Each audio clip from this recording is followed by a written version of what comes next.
What's going on, everybody? SSK here, and today I'm gonna go over the recent Marvel Tokon team trailer, Knights of Doom. To say this trailer was exciting is an understatement. Magneto, Doom, Green Goblin, and Carnage all in the same team is insane. But with everybody being stoked about this reveal, there are surely a bunch of things you definitely missed in the trailer. Mysterious characters that appear in the background, hidden character mechanics that were small to see, etc. So in this video, I'm gonna showcase all of it. Whether you're trying to dive deep into these characters' gameplay mechanics, or you just want to see which of your favorite Marvel characters appear in the background, there's something here for everybody. So without further ado, let's start the analysis.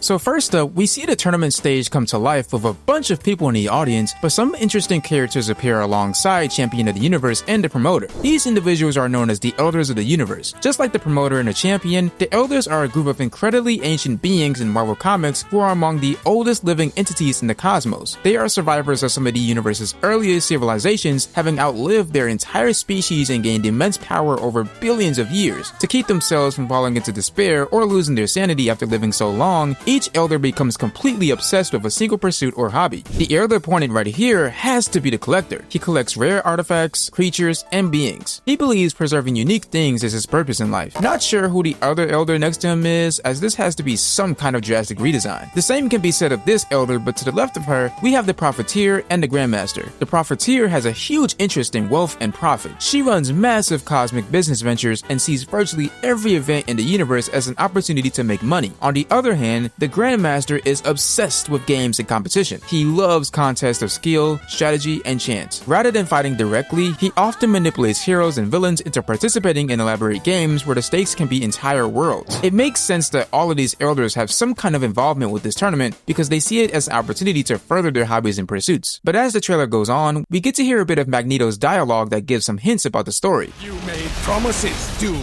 and those promises shall be kept.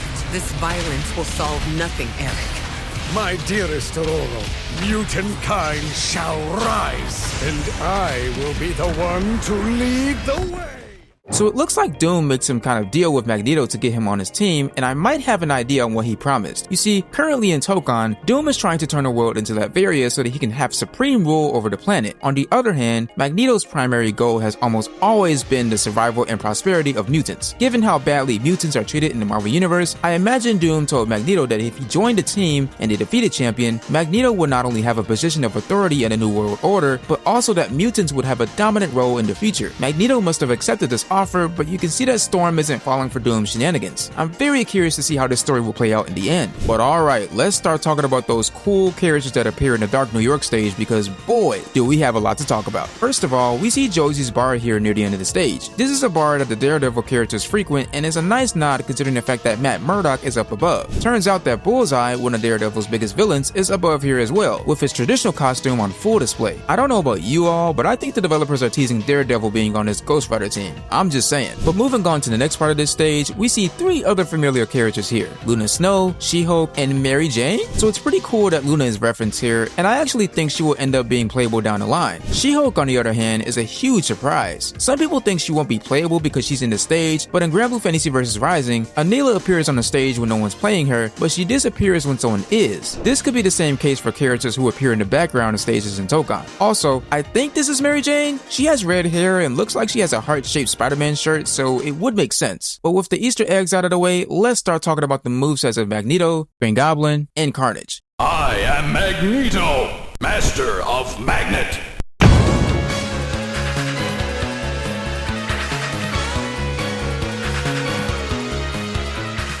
According to the recent PlayStation blog, Magneto turns the battlefield into a weapon, hurling surrounding objects at his enemies. Thrown objects shatter into debris that remain on a stage, enhancing his abilities when used in conjunction with his skills. Just enough information to give us an idea as to how he will play. Basically, Magneto is a lot stronger when he has debris around him. In order for him to get this debris, he needs to hit the opponent with some kind of object like a car, tree, or whatever it is, depending on the stage. Hitting the opponent with these objects will shatter them into the debris he wants, and throughout the entire match, they will always float in the air appear with a yellow aura around them after you use them to enhance your special moves. But how do they amplify your special moves? Well, let's talk about the ones we've seen so far. First of all, alongside debris, objects can also enhance your special moves. When you throw an object at the opponent, they will be in some kind of state where they have a pink and purple aura around them, indicating some sort of status effect. It seems like when Magneto does his general special move of gathering debris from the bottom, he will first gather debris above the opponent's head, which will make the opponent levitate towards it. From there, he'll then gather the debris from the bottom and have both debris attack the opponent. So it looks like this purple and pink aura puts the opponent in a state where Magneto can just gather debris above their head and pull them up in the air. I wonder if this is an unblockable situation where even if players try to block it, they will still be flying into the air. Very interesting. So now let's talk about the ways the actual debris themselves can amplify your special moves. Going back to his general special move of gathering debris from the bottom, the floating debris gives him the ability to bring it back and hold it, and when he hits the opponent with the debris he gathered, the player comes flying towards him and he can pummel the opponent with the debris he had before, allowing him to continue into a combo. And just to let people know, you can't see it here because Magneto goes into a special move very fast after throwing out the debris, but he technically pulls from the floating debris with the yellow aura that I mentioned before. Getting into another example where debris amplifies Magneto's special moves, it looks like Magneto has a hit grab skill where he can dash in, grab the opponent, and use nearby floating debris to destroy his opponents and go for a flashy finish. Also, it looks like Magneto's blocking animation is him using debris to protect himself. I assume that the more debris you have, the less chip damage you take. That would be pretty cool.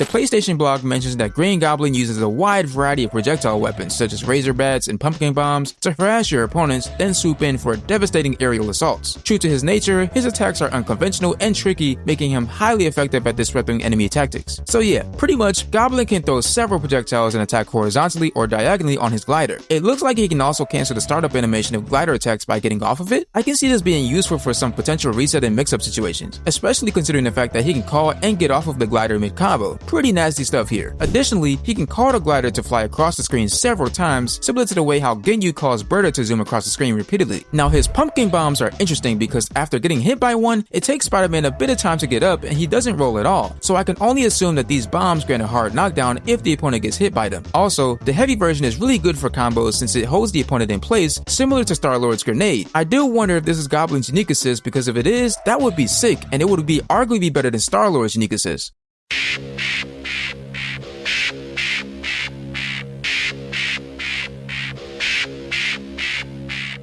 In combat, Carnage transforms his arms into bladed weapons and uses symbiote tendrils to unleash relentless attacks. Landing hits with his tendrils places enemies into a temporary symbiote-infested state. While infested, Carnage's skills are empowered, allowing him to tear through defenses and drain enemy health, even through guards for overwhelmingly one-sided assaults. Guys, this already sounds insane. Let's talk about it though. His anti-air special move seems to cover a wide range around him and tumbles the opponent for an easy combo, which is pretty good. Covering most of his body, this don't sound too bad for an anti-air assist either. As for those symbiote tendrils, they put a red and black aura around the opponent, and it gives Carnage special moves way more impact and damage, granting you amazing combo opportunities. And remember, opponents being in this symbiote infested state will allow Carnage to drain your health when he hits you. He can even drain your health when he's doing block strings on you. Extremely scary character.